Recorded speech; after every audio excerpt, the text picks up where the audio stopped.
इस वीडियो में हम करने वाले हैं quick revision of chapter structure of atom. तो सबसे पहले हम एक्टिविटी से स्टार्ट करते हैं। सपोज आपके पास एक कॉम है और आपके पास कुछ टाइनी बिट्स ऑफ पेपर है। अगर आप कॉम को ड्राई हेयर से रब करेंगे और अगर इस कॉम को आप टाइनी बिट्स ऑफ पेपर के पास लेके आएंगे तो अट्रैक्शन होगा। जब आप रब करेंगे, कॉम को रब करेंगे हेयर से, तो इसमें चार्जेस डेवलप हो जाएंगे और उसकी वजह से यह tiny bits of paper attract होंगे। ठीक है, तो ऐसा क्यों हुआ? क्योंकि जो भी मैटर है, कोई भी मैटर है तो उसके पास चार्ज पार्टिकल्स होते हैं। चार्ज पार्टिकल्स क्या क्या होते हैं? इलेक्ट्रॉन्स एंड प्रोटॉन्स, ये चार्ज पार्टिकल्स होते हैं, और न्यूट्रॉन्स न्यूट्रल होते हैं। तो सबसे पहले हम इलेक्ट्रॉन्स और प्रोटॉन्स की ही बात कर लेते हैं, जो चार्ज पार्टिकल्स हैं मैटर में। इलेक्ट्रॉन्स सबसे पहले लेते हैं। Electrons were discovered by J Thomson in 1897।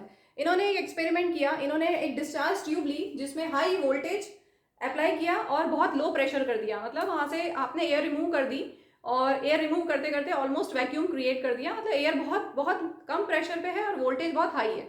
ऐसे केस में उन्होंने देखा, जब किसी डिस्चार्ज ट्यूब में हाई वोल्टेज दिया और गैस बहुत लो प्रेशर पे रखी गई, तो उन्होंने ये ऑब्जर्व किया कि कुछ stream of particles were given out bye cathode. और वो जो स्ट्रीम ऑफ पार्टिकल्स थे उनको उन्होंने नेम दिया, क्योंकि वो कैथोड से निकली, उनको नेम दिया कैथोड रेज। और वो जो कैथोड रेज है वही है फास्ट मूविंग इलेक्ट्रॉन्स। ठीक है, तो यही डिस्कवरी जे थॉमसन ने दी। जो फास्ट मूविंग इलेक्ट्रॉन्स है दे फॉर्म कैथोड रेज। इसका मतलब कैथोड रेज, देखो कैथोड नेगेटिवली चार्ज होता है, तो इलेक्ट्रॉन्स क्या है? Electron is a negatively charge particle. तो मैटर में अभी हमने बोला कि चार्ज पार्टिकल्स होते हैं, तो उसमें इलेक्ट्रॉन्स होते हैं नेगेटिवली चार्ज। इसके बाद आते हैं प्रोटॉन्स पे। प्रोटॉन्स की डिस्कवरी हुई थी ई गोल्डस्टीन ने, इसकी डिस्कवरी की थी। इन्होंने भी गैस डिस्चार्ज में हाई वोल्टेज अप्लाई किया, लो प्रेशर अप्लाई किया, और इन्होंने ये ऑब्जर्व किया, सेम चीज करके इन्होंने ये ऑब्जर्व किया कि कुछ स्ट्रीम ऑफ पार्टिकल्स इन्होंने ऑब्जर्व किया। देखो ये स्टार्टिंग का वही रहेगा कि ही Goldstein passed electricity at high voltage through a gas at very low pressure taken in a discharge tube. और व्हाट ई गोल्डस्टीन ऑब्जर्व कि stream of particles called anode rays या फिर कैनाल रेज। आपकी टेक्स्ट बुक में canal rays दिया हुआ है। Canal rays were given out by anode.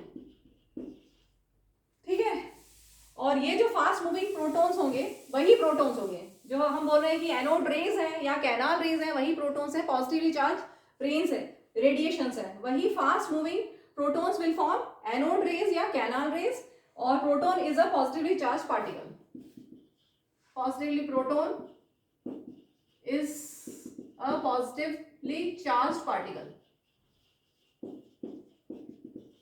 तो ये दोनों एक्सपेरिमेंट से ये क्लियर हो गया कि एटम में कुछ नेगेटिवली चार्ज पार्टिकल्स हैं और कुछ पॉजिटिवली चार्ज पार्टिकल्स हैं, और as a whole electron neutral है। इसी में कैनाल रेज आ चुकी है। ठीक है, कैनाल रेज हम डिस्कस कर लिया हमने। कैनाल रेज की क्या प्रॉपर्टीज होती हैं? Canal rays are positively charged rays and they always travel in straight line. अगर कोई आपने इलेक्ट्रिक और मैग्नेटिक फील्ड नहीं लगाई है तो they will travel in straight line. इसके बाद मैंने यहाँ पे लिया है कंपैरिजन। आपके जो सब एटॉमिक पार्टिकल्स हैं, अभी तक हमने इलेक्ट्रॉन्स और प्रोटॉन्स के बारे में डिस्कस किया। न्यूट्रॉन्स बहुत बाद में डिस्कवर हुए। 1932 में जेम्स चैडविक ने न्यूट्रॉन्स को डिस्कवर किया। इतना लेट क्यों डिस्कवर हुए? क्योंकि वो चार्ज नहीं थे, न्यूट्रल पार्टिकल्स थे। तो उस टाइम पे ये सोचा गया पहले कि पॉजिटिव नेगेटिव चार्ज है और as a whole atom neutral है, तो ठीक है, इलेक्ट्रॉन्स और प्रोटॉन्स हमें मिल गए जो मैटर में है। मैटर किससे बना है? इलेक्ट्रॉन्स और प्रोटॉन से, ऐसा एज्यूम कर लिया गया। बाद में न्यूट्रॉन्स बहुत बाद में 1932 में डिस्कवर हुए थे बाय जेम्स चैडविक। तो एक कंपैरिजन तीनों सब एटॉमिक पार्टिकल्स का। तो कंक्लूजन क्या है? स्ट्रक्चर ऑफ एटम, कैसा स्ट्रक्चर है वो भी हम करेंगे, लेकिन इसमें एटम में क्या क्या होता है? एटम्स डिविजिबल है। डॉल्टन्स थ्योरी क्या थी कि एटम इनडिविजिबल है, लेकिन इनकी डिस्कवरी के बाद ये बोला गया कि एटम्स डिविजिबल है, उसमें होता है इलेक्ट्रॉन्स, प्रोटॉन्स, और तीसरी चीज न्यूट्रॉन भी होती है। तो वो जो सब एटॉमिक पार्टिकल, ये जो तीनों सब एटॉमिक पार्टिकल्स के इनके सब एटॉमिक पार्टिकल्स है, इनका रिलेटिव मास, रिलेटिव चार्ज और लोकेशन आप देख लीजिए। सब एटॉमिक पार्टिकल प्रोटॉन्स का रिलेटिव मास होता है 1u और रिलेटिव चार्ज होता है +1, और ये कहाँ होते हैं? Located inside the nucleus.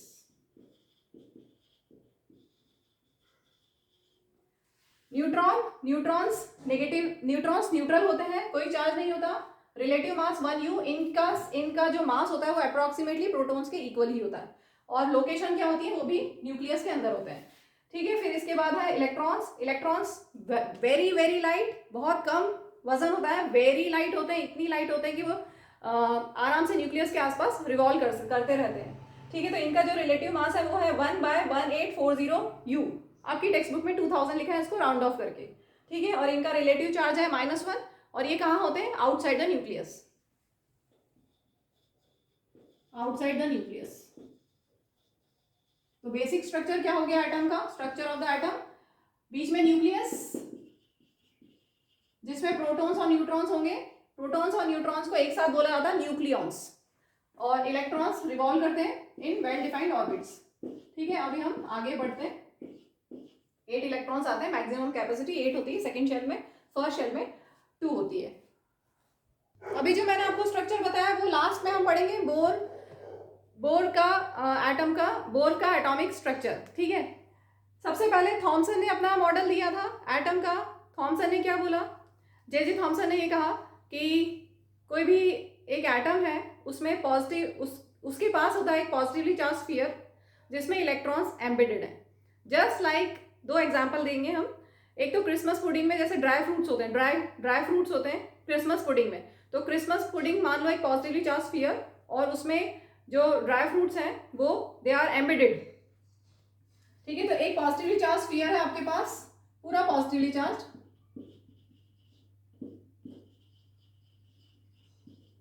और electrons are embedded in it, जैसे क्रिसमस पुडिंग में ड्राई फ्रूट्स।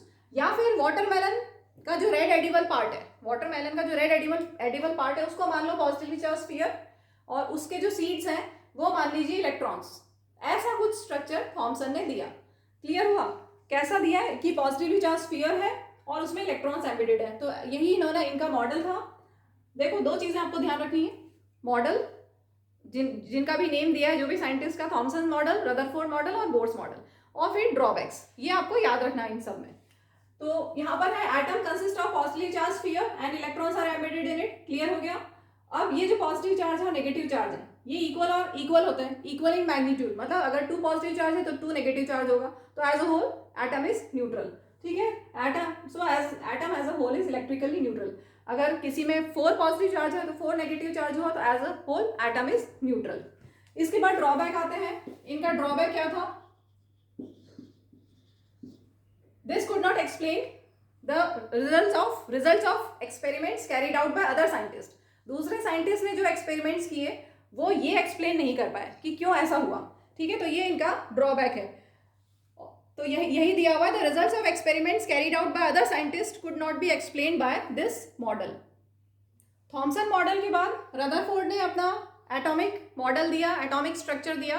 तो इन्होंने, देखिए जो रदरफोर्ड का जब आप करोगे तो इसमें आपको 4 चीज़ें ध्यान रखनी है।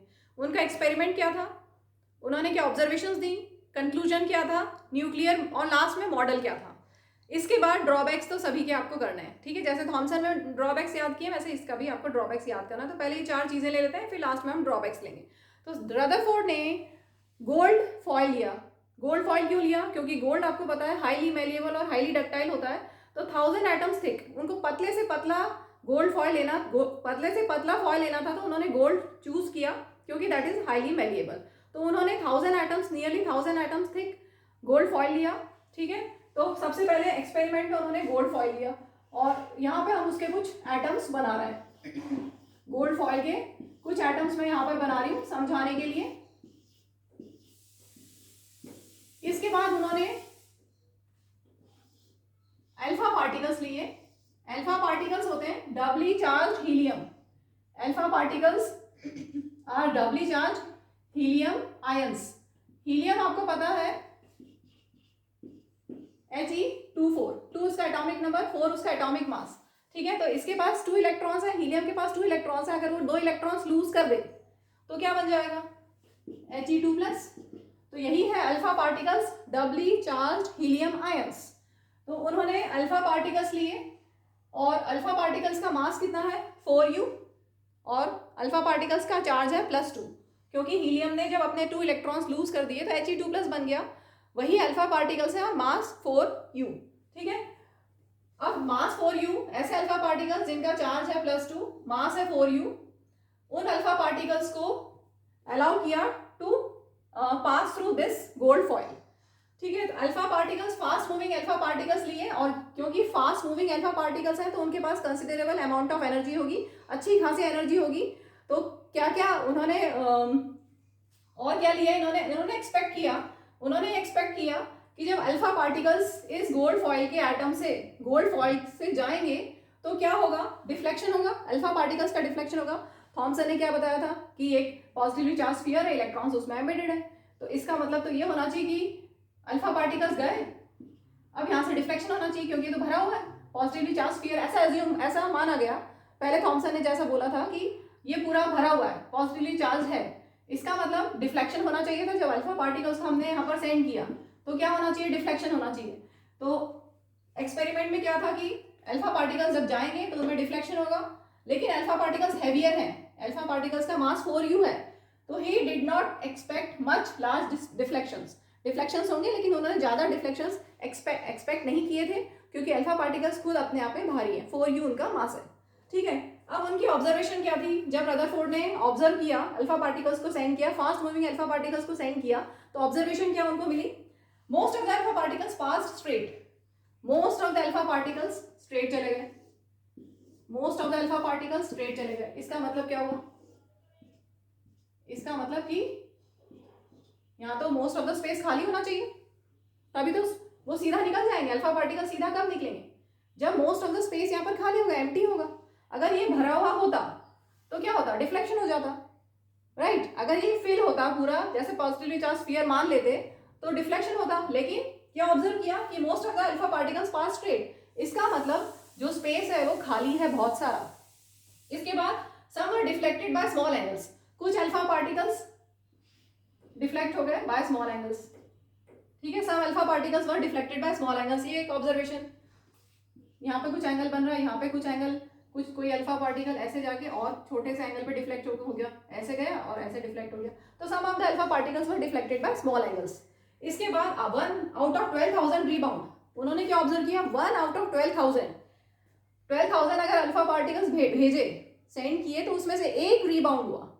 ठीक है, तो एक रीबाउंड हम बना देते हैं, यहाँ पर अल्फा पार्टिकल गया और वापस से रीबाउंड हो गया, 1 out of 12,000 rebound. Clear. Next conclusion, अब कंक्लूजन क्या हुआ, एक तो ये समझ में आ गया हमें, क्योंकि most of the alpha particles straight चले गए, that means most of the space in the atom is empty, most of the space inside the atom is empty. Next conclusion, very few were deflected, इसका मतलब क्या हुआ, very few alpha particles were deflected, ये हमने पढ़ा, some alpha particles were deflected by small angles, तो जो बहुत कम डिफ्लेक्शन हुआ, बहुत कम अल्फा पार्टिकल्स में डिफ्लेक्शन हुआ, इसका मतलब positive charge occupies little space, ऐसा नहीं है कि पूरे में पॉजिटिव चार्ज है, positive charge occupies very little space, is it clear.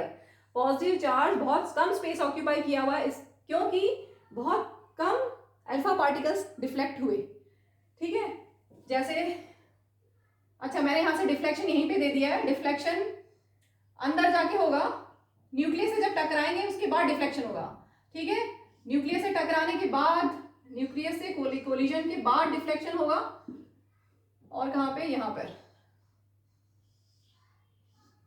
ठीक है, न्यूक्लियस से जाके फिर डिफ्लेक्शन की बात होगी, और यहाँ पे रिबाउंड हुआ, ये न्यूक्लियस से जाके रिबाउंड हुआ, तो वेरी फ्यू वर डिफ्लेक्टेड, इसका मतलब ये जो पॉजिटिव चार्ज है यहाँ पर, it occupies very little space, is this clear. Positive charge occupies very little space. आगे बढ़े हम, ये तो स्ट्रेट चले गए, most of the alpha particle straight चले गए और कुछ डिफ्लेक्ट हुए, इसका मतलब यहाँ पर ये जो पॉजिटिव चार्ज है ये बहुत कम स्पेस में है, पॉजिटिव चार्ज पूरे में पॉजिटिव चार्ज नहीं है, बहुत कम स्पेस में पॉजिटिव चार्ज है। फिर वेरी स्मॉल फ्रैक्शन वर डिफ्लेक्टेड बाय 180 डिग्री, अभी मैंने वो नहीं बनाया, चलो बनाते हैं अब। वेरी स्मॉल वर डिफ्लेक्टेड बाय 180 डिग्री, मतलब ऐसा गया और ऐसे चला गया, वो बना चुके हैं हम एक्चुअल में, ये 180 डिग्री स्ट्रेट गया और स्ट्रेट ही निकल गया, मतलब 180 डिग्री डिफ्लेक्शन हुआ। इसका मतलब कंक्लूजन क्या हुआ यहाँ से, चार्ज और mass is concentrated in very small volume within the atom, जो चार्ज है और मास ऑफ द एटम दोनों बहुत कम स्पेस में है, they occupy very they are concentrated in very small volume within the atom. ठीक है, अब हम इसके बाद लेंगे मॉडल। फाइनली इन्होंने जो अपना मॉडल दिया उस मॉडल के अकॉर्डिंगली आपको तीनों पॉइंट्स याद करने हैं अच्छे से। क्या दिया इन्होंने कि पॉजिटिवली चार्ज सेंटर होता है, किसी भी एटम में पॉजिटिवली चार्ज सेंटर होता है and that positively charge centre is called nucleus. Nearly all the mass of the atom resides in the nucleus. अभी हमने पढ़ा था मास और charge is concentrated in small volume within the atom. इसका मतलब उसको मॉडल में ये दे दिया कि nearly all the mass of atom nucleus में ही है, रिसाइड्स इन द न्यूक्लियस। ठीक है, इलेक्ट्रॉन्स बहुत लाइट वेट होते हैं, बहुत हल्के होते हैं, इसलिए वो रिवॉल्व करते हैं और अंदर न्यूक्लियस के अंदर प्रोटॉन्स और न्यूट्रॉन्स होते हैं और nearly all the mass of atom resides in the nucleus. इस टाइम तक न्यूट्रॉन्स डिस्कवर नहीं हुए थे, अभी से प्रोटॉन की बात हो रही है। ठीक है, इस टाइम तक जब रदरफोर्ड ने अपना मॉडल दिया तब न्यूट्रॉन्स डिस्कवर नहीं हुए थे, तो सिर्फ पॉजिटिव चार्ज हमने बोला है। ठीक है, nearly all the mass of atom resides in the nucleus और इलेक्ट्रॉन्स रिवॉल्व कर रहे हैं इन सर्कुलर पाथ। पहले क्या बोला था थॉमसन ने कि electrons are embedded in the positively charge sphere, लेकिन अब क्या हो गया, इलेक्ट्रॉन्स रिवॉल्व करते हैं इन सर्कुलर पाथ। और लास्ट में the size of nucleus is very very small compare to the size of atom. तभी तो most of the alpha particles straight चले गए। अगर साइज ऑफ न्यूक्लियस बड़ी होती तो अल्फा पार्टिकल्स डिफ्लेक्ट होते, लेकिन most of the alpha particles straight चले गए। इसका मतलब न्यूक्लियस की size of the nucleus is very very small as compare to the size of atom. इसके बाद हम करते हैं ड्रॉबैक, बहुत इंपॉर्टेंट है ये भी, ड्रॉबैक ऑफ रदरफोर्ड मॉडल। इन्होंने बोला था कि इलेक्ट्रॉन्स रिवॉल्व कर रहे हैं सर्कुलर पाथ में।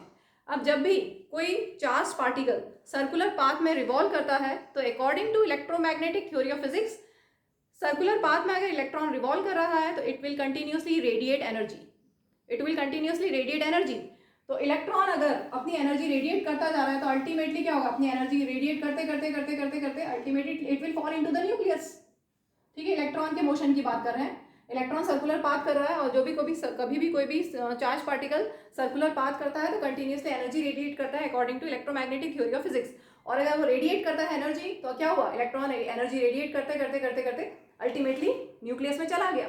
इसका मतलब एटम तो अनस्टेबल होना चाहिए, लेकिन ऐसा नहीं होता, एटम्स स्टेबल होते हैं। ठीक है, तो ये इनका ड्रॉबैक है। बोर्स ने जो मॉडल दिया था उसको देख लेते हैं, टेक्स्ट बुक से ही हमने लिखा है ये।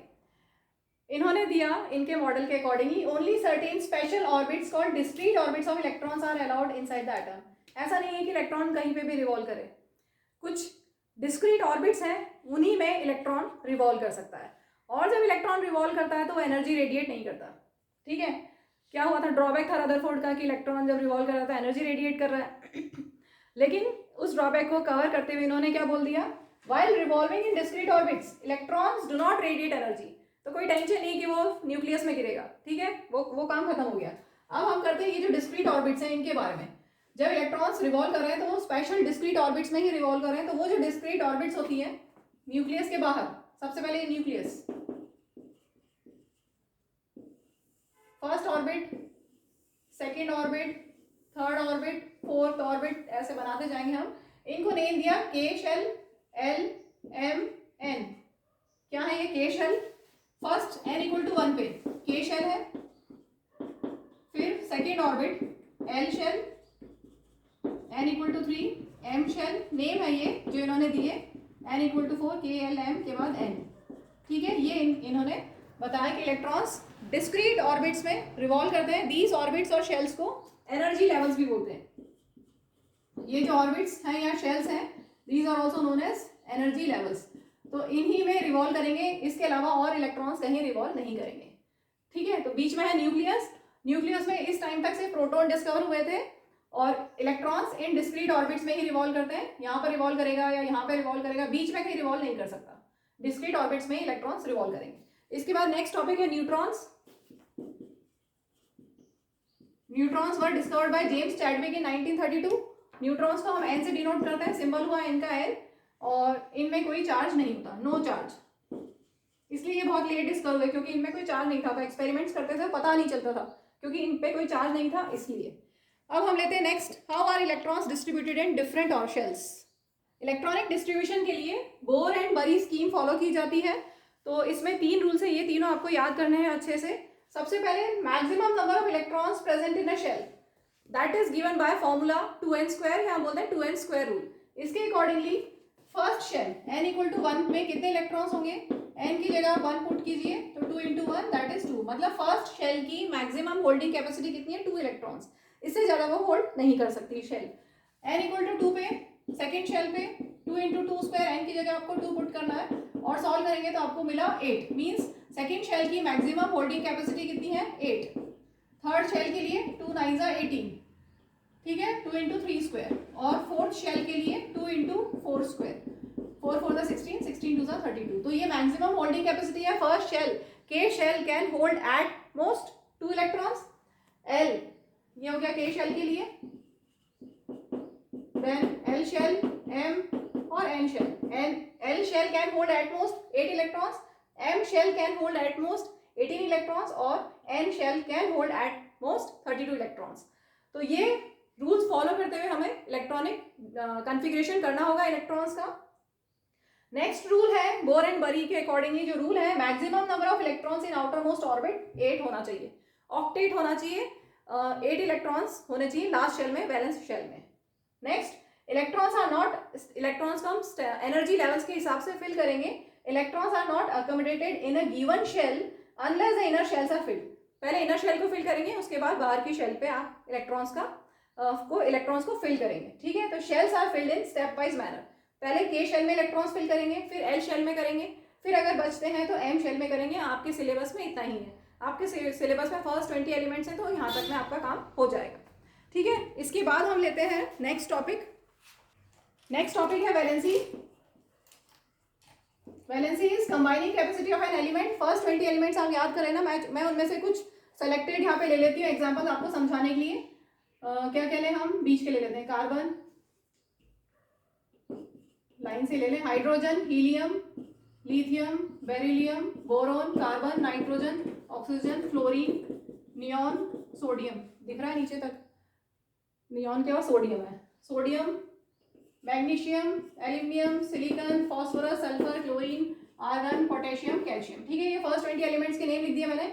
तो ये फर्स्ट हम ऐसा करते हैं 1 2 3 4, ये इनके एटॉमिक नंबर है। लाइन से अगर आपने लिखे तो एटॉमिक नंबर ही हो गए, ठीक है, इसलिए लाइन से याद करना बहुत जरूरी है।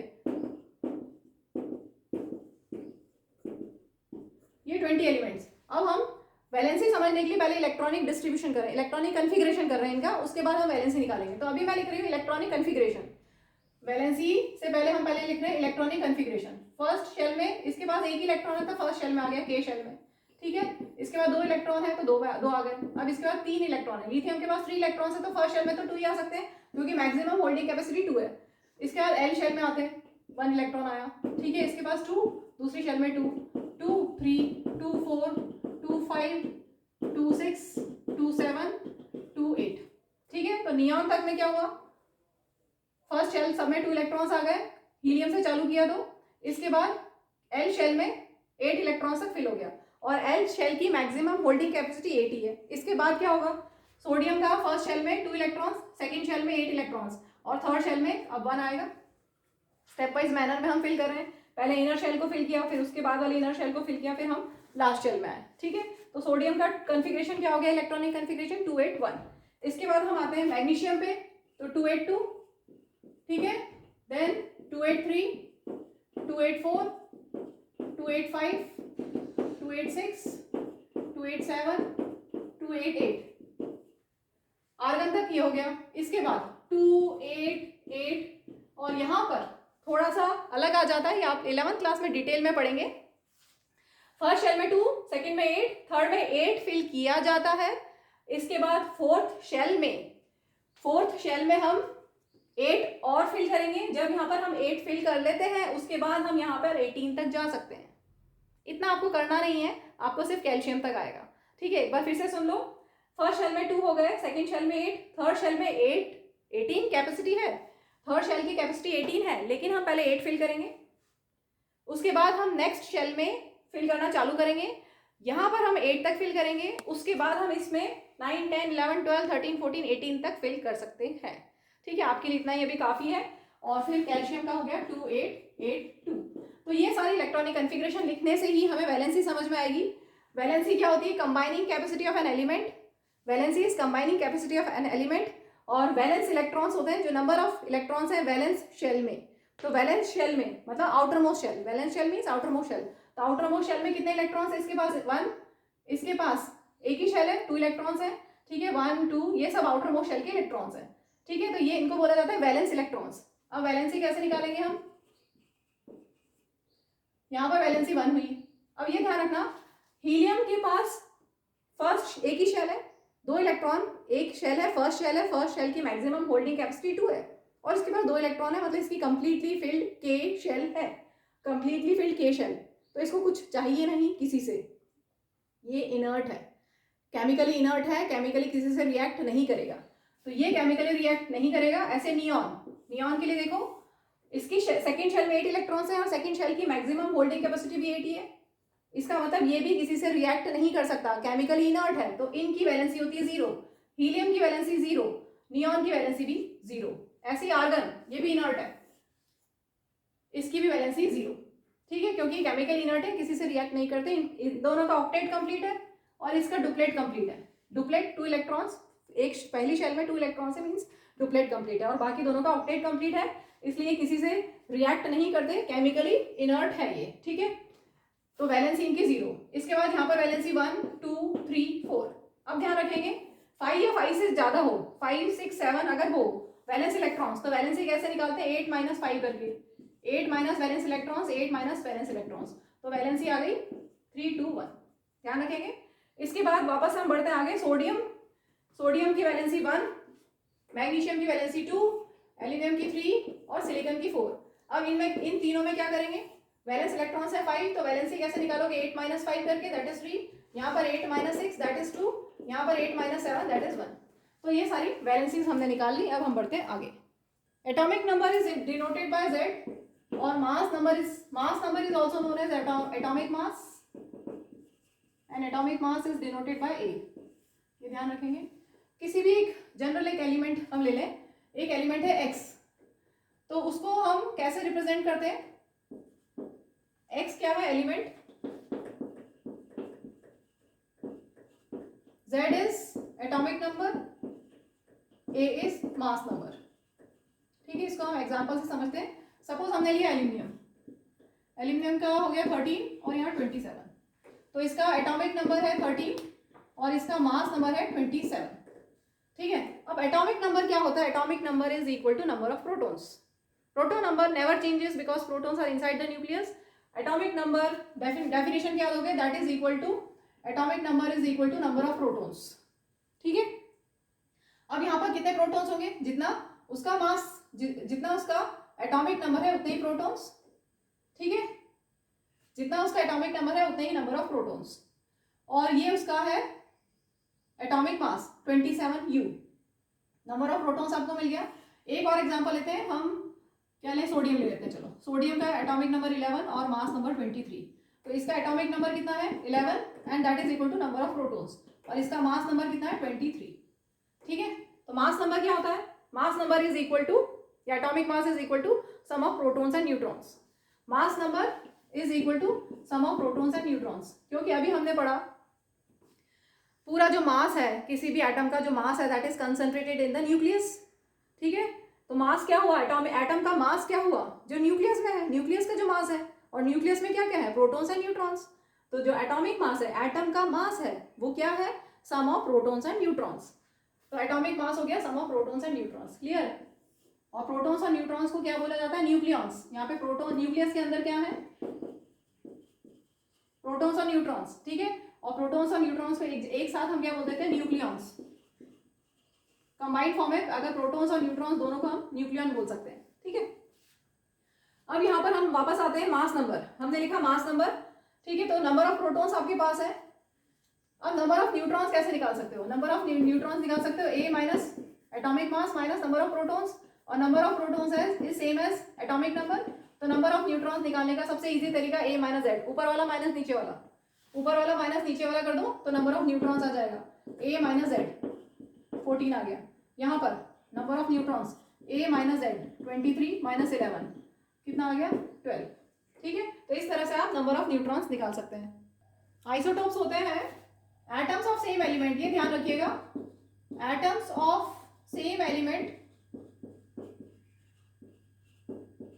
Having same atomic number but different mass number, ये हो गई आइसोटोप्स की definition. Atoms of same element होना जरूरी है। सेम एलिमेंट के एटम्स, अगर सेम एलिमेंट के एटम्स है तो उनका सेम क्या होगा, एटॉमिक नंबर, और उनका मास नंबर डिफरेंट होगा।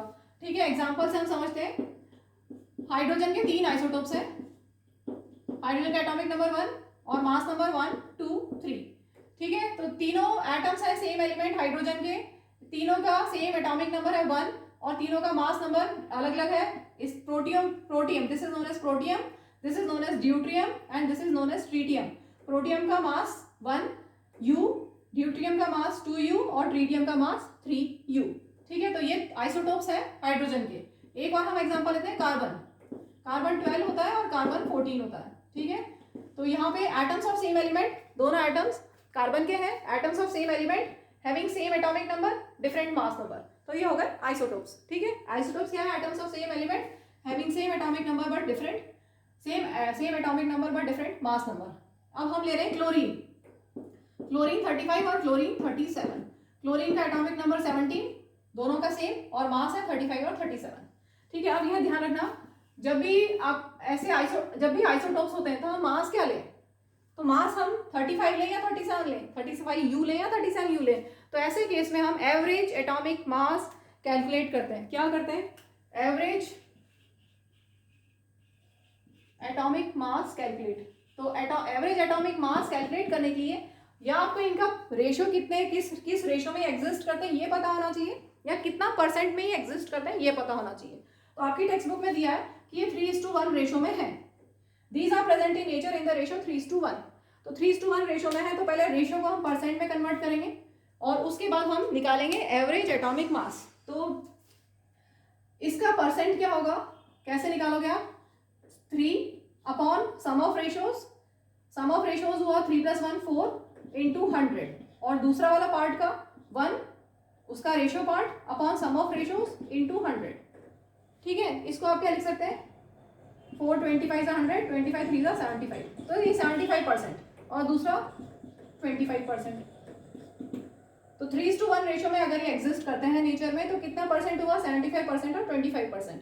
तो अब आप इसका एवरेज एटॉमिक मास निकाल सकते हो। क्लोरीन का हम निकाल रहे हैं, average atomic mass of chlorine क्या होगा, क्लोरीन 35 का कितना परसेंट है, 75%, और क्लोरीन 37 का कितना परसेंट है, 25%। बस आपको इसको सॉल्व करना है। 35 इंटू ये हो गया 3/4, इससे पहले वाला स्टेप, और 37 इंटू 1/4। ठीक है, यहाँ पर हुआ 3 5 15 और +1 किया, ये आ गया plus 37/4, that is equal to 105 + 37 हमें करना है 142/4। इसको सॉल्व करोगे तो आपको मिलेगा 35.5। तो इस तरह से हम एवरेज एटॉमिक मास कैलकुलेट करते हैं। नेक्स्ट है एप्लीकेशंस, यूजेस ऑफ आइसोटोप्स। तो 3 एग्जांपल आपकी टेक्स्ट बुक में दिए हैं। यूरेनियम का आइसोटोप होता है यूरेनियम के 2 आइसोटोप्स होते हैं, यूरेनियम 235 और यूरेनियम 238। तो uranium 235 is used as a fuel in nuclear reactors. Nuclear reactors में न्यूक्लियर फिजन रिएक्शंस होते हैं। ये जो यूरेनियम 235 है इसको बम्बार्ड करते हैं विद न्यूट्रॉन्स, और ये स्प्लिट होता है इनटू लाइटर न्यूक्लियाई और tremendous amount of energy is release. उस एनर्जी को यूज करते हैं वाटर को हीट करके स्टीम बनाने के काम में लेते हैं, और स्टीम से टर्बाइंस रोटेट करते हैं टू जनरेट इलेक्ट्रिसिटी। ठीक है, तो uranium 235 is used as a fuel in nuclear reactors. इसके बाद कोबाल्ट 60, ये भी एक आइसोटोप है, कोबाल्ट का एक आइसोटोप है, this is used in the treatment of cancer. और लास्ट में iodine 131, this is an isotope of iodine, it is used in the treatment of goitre जो स्वॉलन नेक हो जाता है उसके ट्रीटमेंट में ये यूज किया जाता है। इसके बाद लास्ट टॉपिक आइसोबार्स। आइसोबार्स क्या होते हैं, आप ध्यान से देखिएगा, डिफरेंस भी हम समझते जाएंगे। Atoms of different elements. Isobars क्या होते हैं, atoms of different elements having same mass number but different atomic number. Example लेके समझते हैं, आर्गन और कैल्शियम, दोनों का atomic mass 40, argon potassium calcium. ठीक है, लाइन से देखोगे तो आर्गन पोटेशियम के बाद कैल्शियम। तो यहाँ पर अलग अलग एटम्स, अलग अलग एलिमेंट के एटम्स हैं, तो atoms of different elements having क्या सेम है, क्या सेम है? मास नंबर सेम है, हैविंग सेम मास नंबर या एटॉमिक मास, एंड डिफरेंट क्या है? Atomic number. तो ये है आइसोटोप्स, सॉरी आइसोबार्स। आइसोबार्स क्या हो गए? Atoms of different elements having same mass number but different atomic number. जैसे आर्गन और कैल्शियम का हमने एग्जांपल ले लिया।